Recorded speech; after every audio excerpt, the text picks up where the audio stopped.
നമസ്കാരം. മെട്രോ മാറ്റിനി ന്യൂസിലേക്ക് സ്വാഗതം. മലയാള സിനിമയെ ഞെട്ടിച്ചുകൊണ്ടാണ് ഗായിക സുചിത്ര, ഗുരുതര ആരോപണങ്ങളുമായിട്ടാണ് ഗായിക സുചിത്ര രംഗത്തെത്തിയിരിക്കുന്നത്. നടി റിമ കലിംഗലിൻ്റെ കരിയർ തകരാനുള്ള പ്രധാന ഒരു കാരണമാണ് അവർ ചൂണ്ടിക്കാണിക്കുന്നത്. ഇതുവരെ ഹിമ കമ്മിറ്റി റിപ്പോർട്ട് ആയിക്കോട്ടെ, WCCയിലായിക്കോട്ടെ, ഇതിലൊക്കെ മുന്നിട്ട് നിൽക്കുന്ന ഒരു നടി കൂടിയാണ് റിമ. ആ റിമയെക്കുറിച്ചാണ് ഇപ്പോൾ ഇങ്ങനെ ഒരു ഞെട്ടിക്കുന്ന ഒരു വെളിപ്പെടുത്തൽ പുറത്തു കൊണ്ടുവന്നിരിക്കുന്നത്. നടി റിമ കലിംഗലിൻ്റെ കരിയർ തകരാനുള്ള പ്രധാന കാരണം അവർ നടത്തിയ മയക്കുമരുന്ന് പാർട്ടികളാണെന്നാണ് സുചിത്രയുടെ ആരോപണം.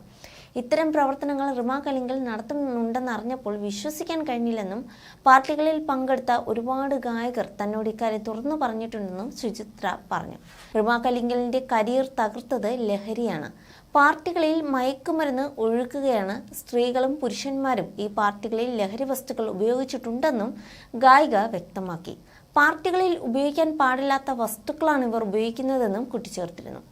കൊച്ചിയിൽ റെയ്ഡുകൾ നടന്നത് റിമ കലിംഗലിനും ആഷിഖ് അബുവിനും എതിരെയല്ലേ എന്നും അവർ ചോദിച്ചു. സ്ത്രീ ശാക്തീകരണത്തിനായി സംസാരിക്കുന്ന ഒരാളാവാൻ സ്വയം തീരുമാനിച്ചോ എന്ന് റിമയോട് ആരും ചോദിക്കുന്നില്ല. റിമയുടെ വീട്ടിൽ നടന്ന പാർട്ടികളിൽ എത്ര പെൺകുട്ടികളാണ് ലഹരി മരുന്നുകൾ ഉപയോഗിച്ചതെന്ന് അറിയാമോ? പെൺകുട്ടികൾ മാത്രമല്ല, പുരുഷന്മാരും പാർട്ടിയിൽ പങ്കെടുത്തുവെന്നും സുചിത്ര ആരോപിക്കുകയാണ്. റിമയുടെ വീട്ടിലെ പാർട്ടിയിൽ പങ്കെടുത്ത ചില മലയാളം ഗായകർ അവിടെ നടക്കുന്ന കാര്യങ്ങൾ വളരെ അലോസരപ്പെടുത്തുന്നതാണെന്ന് തന്നോട് തുറന്ന് സമ്മതിച്ചിട്ടുണ്ടെന്നും സുചിത്ര പറഞ്ഞു. വീഡിയോ പുറത്തു വന്നതിന് പിന്നാലെ ശക്തമായ ഭാഷയിലാണ് നടിക്കെതിരെ കമന്റുകളിൽ പ്രതിഷേധം ഉയരുന്നത്. ഇത്രയും പരസ്യമായി ഒരാൾ നടിയെക്കുറിച്ച് പറഞ്ഞിട്ടും എന്തുകൊണ്ടാണ് അധികൃതർ വിഷയത്തിൽ നടപടിയെടുക്കാൻ തയ്യാറാകാത്തതെന്നും ചോദ്യം ഉയരുന്നുണ്ട്. മലയാള സിനിമയിലെ ലഹരി ഉപയോഗത്തെക്കുറിച്ചും ഹിമ കമ്മിറ്റി റിപ്പോർട്ടിൽ വ്യക്തമാക്കിയിരുന്നു.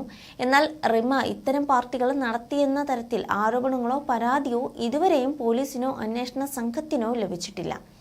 സുചിത്രയുടെ വെളിപ്പെടുത്തലിന് പിന്നാലെ നിരവധി ചോദ്യങ്ങളാണ് സമൂഹ മാധ്യമങ്ങളിൽ ഉയർന്നു വരുന്നത്. അന്വേഷണം നടത്താത്തത് എന്താണെന്നും ആരും ഈ വിഷയത്തിൽ മതിയായ ശ്രദ്ധ കൊടുക്കുന്നില്ലെന്നും അവർ പറയുന്നു. ഷോർട്ട്സിൻ്റെ